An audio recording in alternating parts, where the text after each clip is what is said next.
Hello dear students, welcome to Kotda classes. आज के इस वीडियो में अपन जीएसटी की जो कंपोजिशन स्कीम होती है उस कंपोजिशन स्कीम के बारे में पढ़ेंगे। अब आप कहेंगे सर ये कंपोजिशन स्कीम क्या है? तो ये डीलर के लिए होती है, जो रजिस्ट्रेशन करवाने जा रहे हैं उनके लिए होती है। तो रजिस्ट्रेशन का एक वीडियो मैंने पहले ही बनाया था, अगर आपने वो वीडियो नहीं देखा तो लिंक आपको डिस्क्रिप्शन में मिलेगा, पहले जाकर वो देख लीजिए।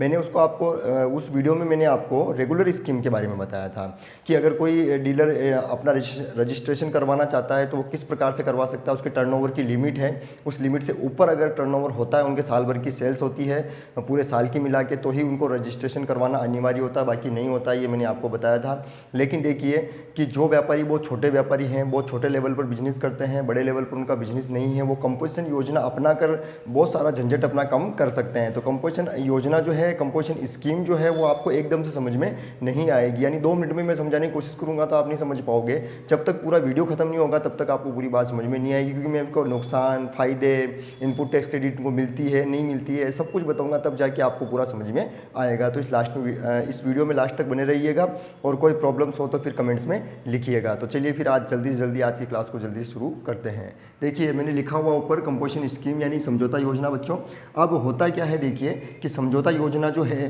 कंपोजिशन स्कीम जो है, वही व्यापारी अपना सकता है जिस व्यापारी का टर्नओवर साल भर का 1.5 करोड़ यानी 1.5 करोड़ के आसपास है, 1.5 करोड़ तक है, 1.5 करोड़ से ऊपर नहीं है साल भर का। तो 1.5 करोड़ अगर आपका टर्नओवर है, 1.5 करोड़ आपका टर्नओवर है, तो आप कंपोजिशन योजना को अपना सकते हैं। लेकिन अगर आप इन 9 राज्यों में रहते हैं जिनके नाम मैंने अभी लिखे कि अरुणाचल प्रदेश, सिक्किम, असम, मणिपुर, मेघालय, मिजोरम, त्रिपुरा, नागालैंड, हिमाचल प्रदेश, इन 9 राज्यों में अगर आप रहते हैं तो फिर आपकी लिमिट जो है वो 75 लाख रुपये है, 75 लाख रुपीज़ है। ध्यान रखिएगा, इन 9 राज्यों में 75 लाख रुपये की लिमिट है। अगर यहाँ तक आपका टर्नओवर है, 75 लाख तक टर्नओवर है, और इनके अलावा बाकी राज्यों में 1.5 करोड़ की लिमिट है। अगर आपका 1.5 करोड़ तक टर्नओवर है तो आप कंपोजिशन योजना को अपना सकते हैं। अब आप कहेंगे सर कंपोजिशन योजना में होता क्या है, फायदा क्या है? एक फायदा तो मैं अभी आपको बता देता हूँ, फिर इसके बाद में 2-4 फायदे और आपको बताऊंगा। एक फायदा तो ये है कि होता क्या है, रेगुलर स्कीम जो होती है जिसमें आप रजिस्ट्रेशन करवाते हैं, उसमें क्या होता है कि आपको हर महीने रिटर्न फाइल करना पड़ता है। रिटर्न तो आप सभी समझते होंगे, ऑनलाइन आपको भरना पड़ता है टैक्स, और बताना पड़ता है कि हमारी टैक्स लायबिलिटी इतनी, टैक्स पे करना पड़ता है, उसको रिटर्न भरना कहते हैं, जीएसटी रिटर्न।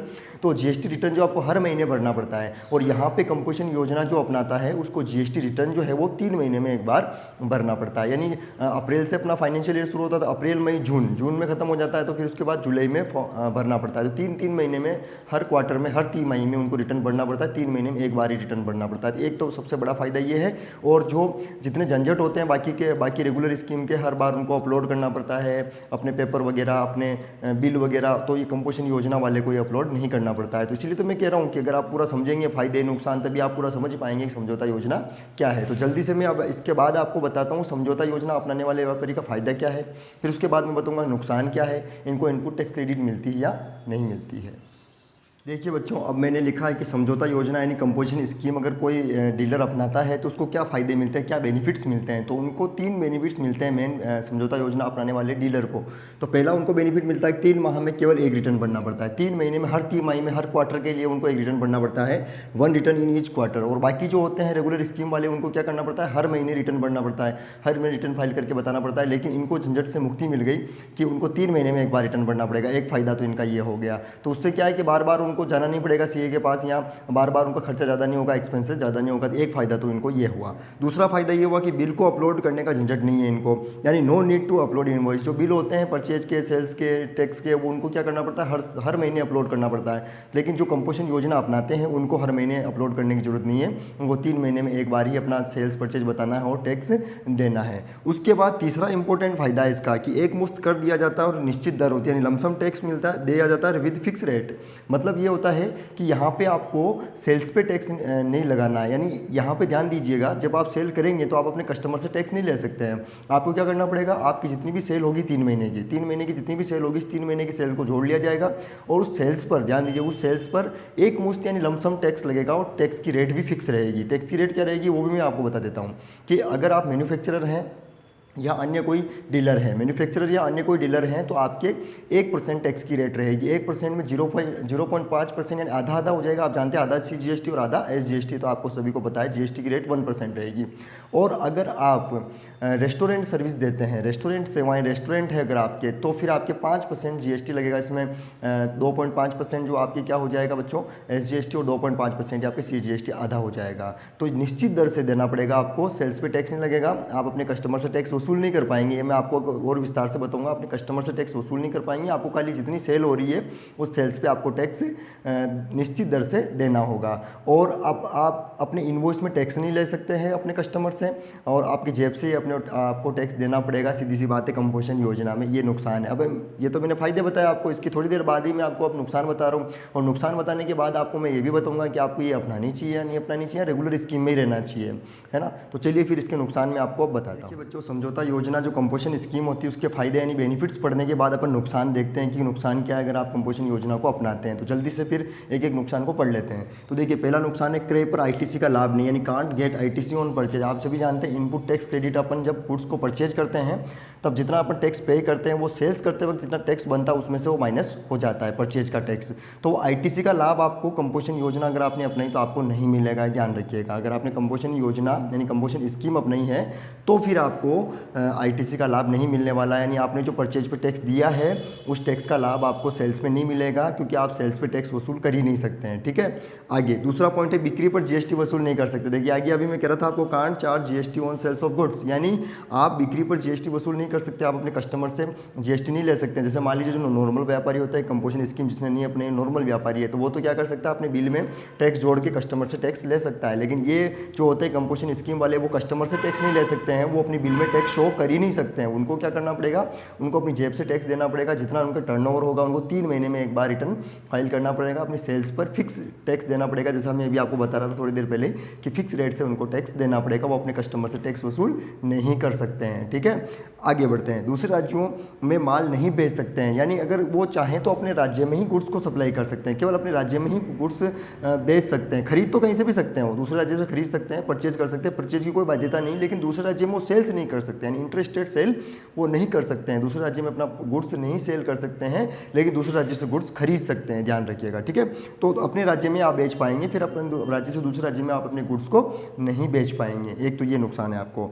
और क्या नुकसान है, सेज को माल की बिक्री नहीं कर सकते हैं आप। Can't supply goods of says. Says होता है स्पेशल इकोनॉमिक जोन, ध्यान दीजिए मैं समझा देता हूँ थोड़ा बहुत आपको, ये थोड़ा सा अलग टॉपिक है लेकिन मैं समझा देता हूँ। स्पेशल इकोनॉमिक जोन गवर्नमेंट ने जो है अपने भारत में कुछ क्षेत्रों को स्पेशल इकोनॉमिक जोन घोषित किया हुआ है, जहाँ पे कंपनियाँ जाना नहीं चाहती हैं, मतलब तो उस गवर्नमेंट ने वहाँ पे कंपनियों को भेजने के लिए ताकि वहाँ रोजगार बढ़े, तो वहाँ पे उसको सेज यानी स्पेशल इकोनॉमिक जोन घोषित कर दिया ताकि वहाँ कंपनियाँ जाए और वहाँ के लोगों को भी रोजगार मिले। तो वहाँ पे क्या करती है गवर्नमेंट, कुछ उनको टैक्स की कुछ उनको बेनिफिट्स देती है, तो कंपनियां वहाँ जाना चाहती है, वहाँ कंपनियों को वहाँ भेजा जाता है, तो उसको उस क्षेत्र को कहा जाता है स्पेशल इकोनॉमिक जोन। तो उस क्षेत्र में अगर कोई कंपनी लगी हुई है तो उस कंपनी को, सेज वाली कंपनी को आप गुड्स की सप्लाई नहीं कर सकते हैं। अगर आपने कंपोजिशन योजना अपना रखी है, कंपोजिशन स्कीम अपना रखी है, तो आप सेज वाली यूनिट्स को, सेज वाली बिजनेस को आप अपनी गुड्स की सप्लाई नहीं कर पाएंगे। तो ये आपको 4 नुकसान है अगर आपने इसको कंपोजिशन स्कीम को अपनाया है। तो सीधी सी बात ये है कि अगर आप झंझट से मुक्ति होना चाहते हैं, ज़्यादा रिटर्न फाइल नहीं करना चाहते हैं, इस प्रकार का झंझट नहीं रखना चाहते हैं, तो ठीक है आप कंपोजिशन योजना अपनाइए।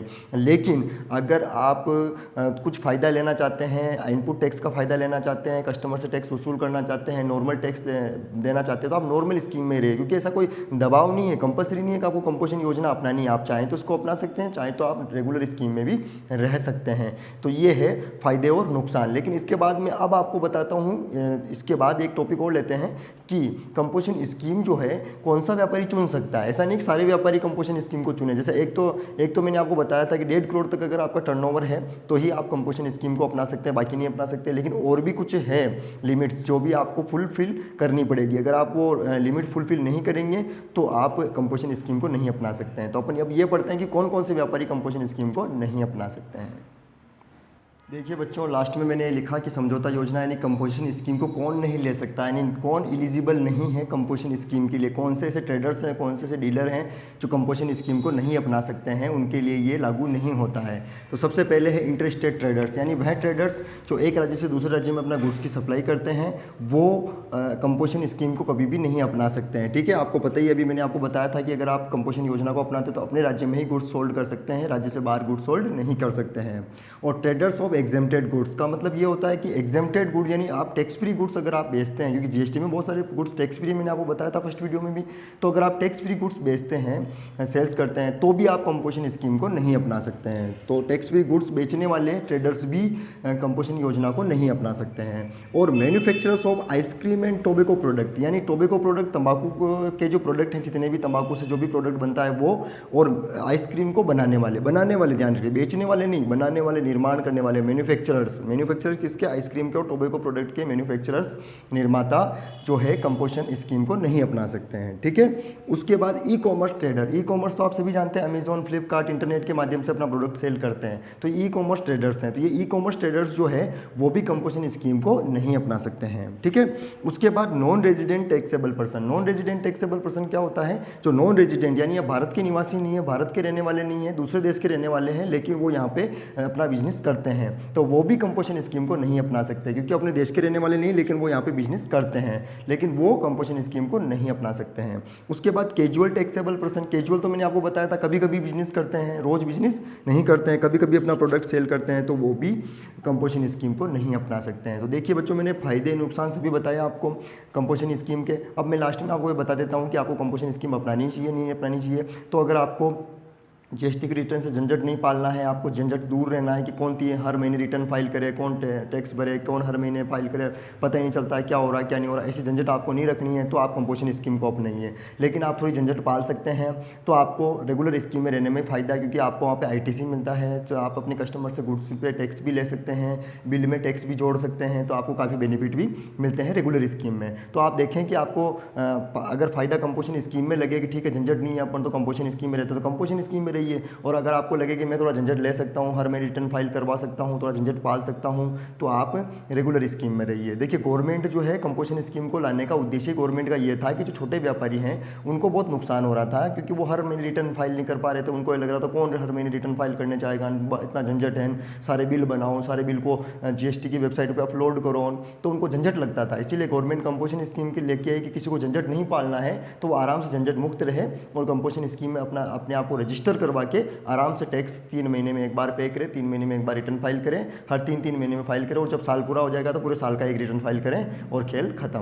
तो इस प्रकार ये है कंपोजिशन स्कीम। अगर आपको कंपोजिशन स्कीम से रिलेटेड और भी कोई क्वेश्चन दिमाग में आ रहा हो तो कमेंट्स में लिखिएगा, अगले वीडियो में मैं आपको सोल्व करूँगा। तो कैसा लगा आपको आज का वीडियो? अगर अच्छा लगा तो लाइक कीजिए, शेयर कीजिए, कमेंट कीजिए। मिलते हैं अगले वीडियो में, तब तक के लिए जय हिंद।